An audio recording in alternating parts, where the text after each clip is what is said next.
Hey guys, thanks for tuning in. Today we're checking out the FLiFLi remote drop mechanism for the Phantom 4 and the Phantom 4 Pro or Pro Plus quadcopters. Now I do have the Phantom 4 Pro and the Phantom 4 Pro Plus, which I'm currently in review of, and I thought it would be great to go ahead and test this thing out. What this is it's an AirDrop accessory, and it comes with its own little wireless trigger. So real simple, there's no screwing or anything. You just clip this little bracket onto your legs. Really easy installation, and then all you have to do is fly with it. Keep this at your controller at hand, press the button, and it will release whatever you have attached to it. So we're going to unbox this really quick, put it on the craft, show you how it works, and then take it out and do a little test flight, maybe drop like one of my little characters with a parachute on them. I think that would be kind of fun like I normally do. Just to see how it really works. There's also a Phantom 3 model. You can see the different models they have here. One is the Phantom 3, and then this other mechanism here, the bracket, fits the 4 series. Anyway, let's go ahead and just start unboxing this guy.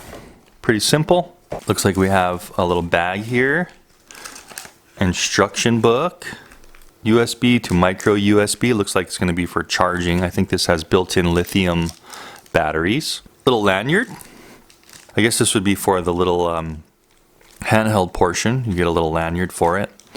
Here's the bracket to connect it to the quad. It's just kind of a clear plastic bracket. It's supposed to just snap on, no screwing, nothing necessary.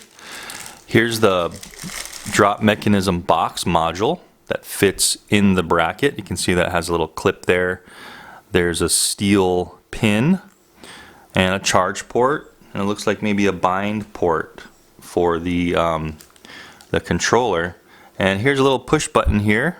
Push it in one time. That shows us our charge on the battery, it looks like. And here is the remote control device.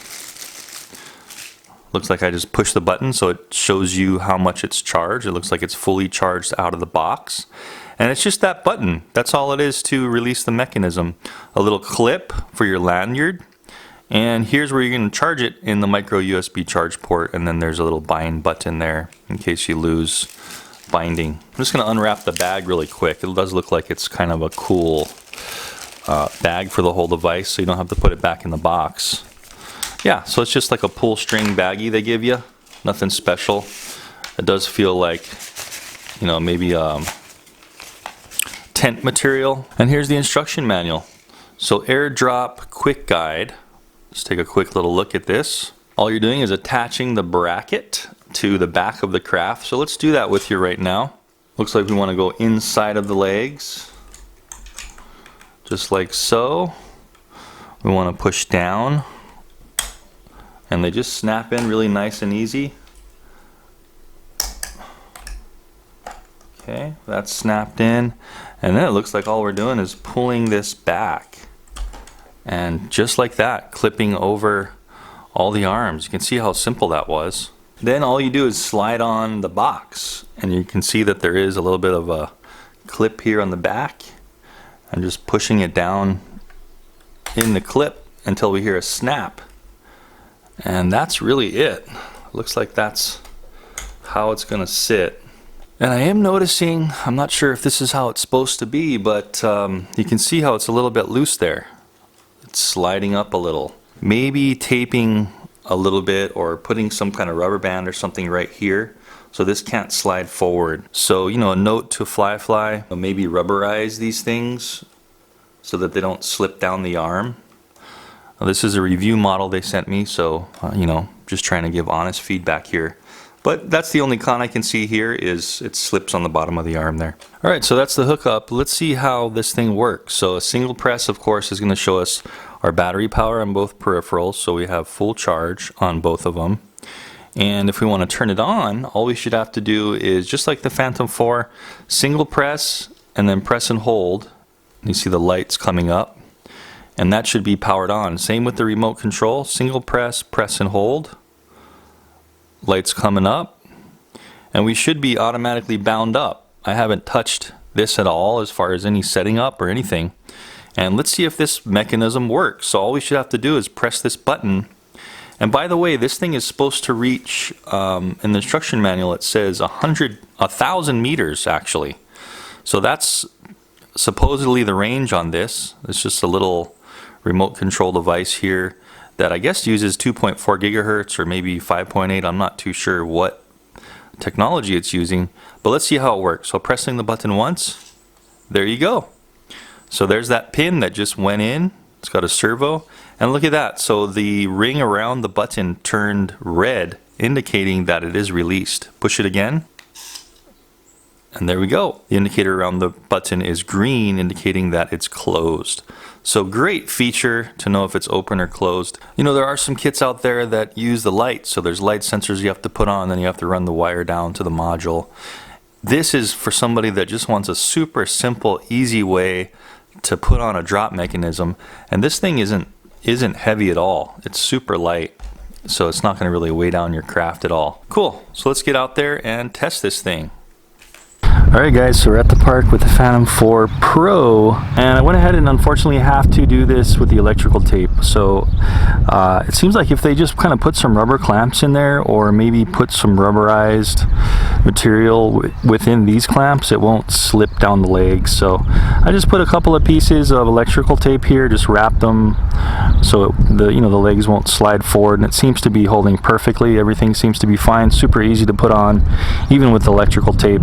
So I have my little volunteer here, and this is my little Spawn action figure, and I have him attached to Hubsan X4 Pro parachute that came with my Hubsan X4 Pro quadcopter. And this is just for use case, I mean just for demonstration purposes, you know, not really making sense to do this, but just kind of a cool factor. I have him holding on to a little, you know, clip here that I'm going to put in the drop mechanism, and then this parachute actually has an accelerometer in it, so when it drops him and this turns 90 degrees, the accelerometer will trigger the parachute to deploy, and then we'll see how he floats to the ground. So this should be pretty cool. Let's go ahead and boot all this stuff up, get the quadcopter out there. It's blowing this way maybe 5 miles per hour, so if I go that way quite a bit, drop the parachute, it should land somewhere within this park, hopefully. Quick press and hold, power's on the module.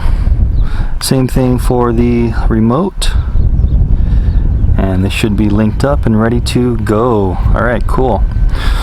So I'm just going to kind of put this around my wrist for the time being, and that guy's armed, Spawn with his parachute, so I want to get this thing up in the air and then I'm going to hook him on. Cool, so we got 13 satellites. Let's go ahead and get this guy up. Okay. And I want to open up that mechanism, so pressing the button once, opening it up. It's just sensing me is what it's doing. Now I want to put Spawn and hook him up. He's ready to go. So I'm going to put it in there and then press close. Okay, very carefully closing it. Alright, there he is. Okay, so I'm going to let that hang on my wrist. Don't need that for now. Let's go out and drop this guy. Record the video so we can see the drop. And we're getting some variables between 1 and 5 coming from that direction. So I want to go up here high enough.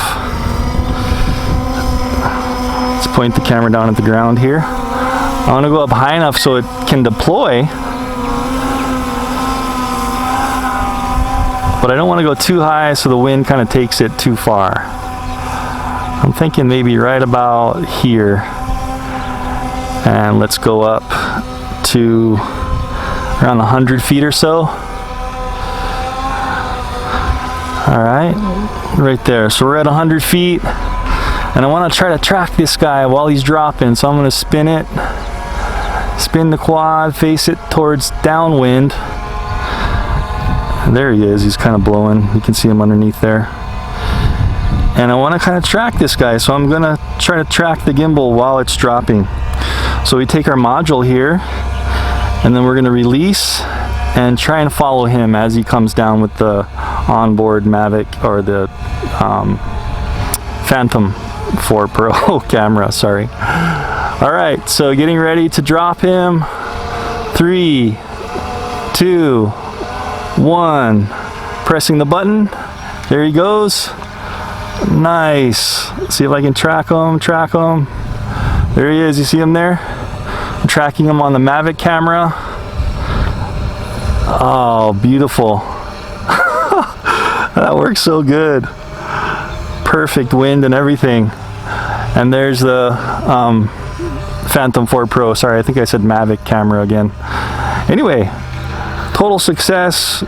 The lanyard works great. I don't think I have enough battery power to test the range on this thing, but it says 1,000 meters. So that's pretty good range. We'll test that in another video. But I want to go ahead and bring this guy down and see if he can land, auto land with this module on, see if there's any problems. So let's go ahead and press return to home. And let's see how this craft comes on down with the module on there. Let's see if there's any possible obstruction. You know what I mean? See if it's going to affect it in any way. So it's kind of rising to an altitude and coming over to its home point on its own, doing what the Phantom 4 Pro does. This is great. You don't need to hook anything up to your lights on your quad to have a light mechanism if you don't want to. You can easily just connect this thing and have a little remote control for your drop mechanism. Wow, he's going super high. Why is he going so high? I don't know.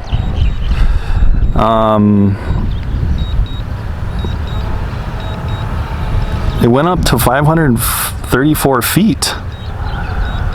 Maybe that thing is interfering with its landing. Yikes. And it keeps going up. Okay, turning this off. Turning off, return to home.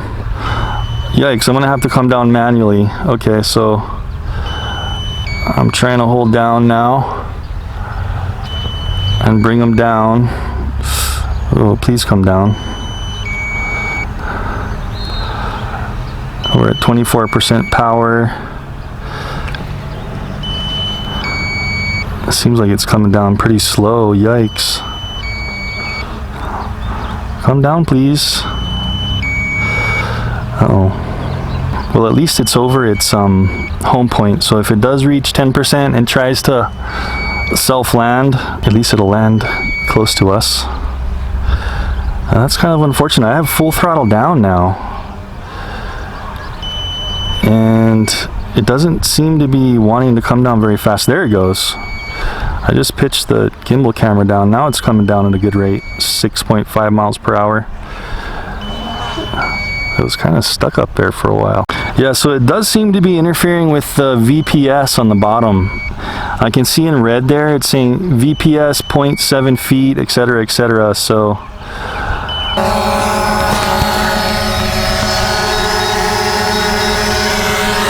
okay, so here we go, we're landing. And unfortunately, it took me a while to land that thing. I had to manually full throttle down for a while. It was kind of going in and out of its vision positioning system sensors. Go ahead and power off the camera, turn off the recording.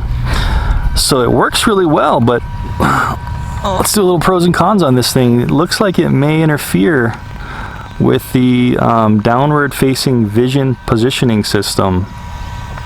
Maybe it's from the black tape, I don't know. So it may be a good idea to turn off your vision positioning sensors. You can do that manually in the app. So I'd imagine you're not gonna have any of those problems if that's off. So I'd recommend doing that with this one. I didn't see that in the manual. I think I flipped through it and I didn't see it saying to turn those off. So that could be a little bit sketchy if you have that on and it starts going up too high because it thinks the ground's there. You know what I mean? And you might get into some trouble. But I was able to finally get it down, got over the home point, and then got maybe 20 feet above me. Just kept pushing down, and it kept going in and out of that vision positioning sensor, thinking it was detecting the ground, and then finally got down to about 20 feet, and then it was low battery, and finally did a forced landing, and everything's a-okay. So the thing works well. As far as the remote control here, so it is what it is, guys. It's really cool, really easy to connect, but they just need to work on it interfering with the vision sensor. I hope you like that review of the FLiFLi drop mechanism. I will have this down in the description of the video, so you can check that out on, I think it's on Amazon, and pick up one for yourself if you like the way it performed. Anyway, thanks for watching, and see you guys in the next video.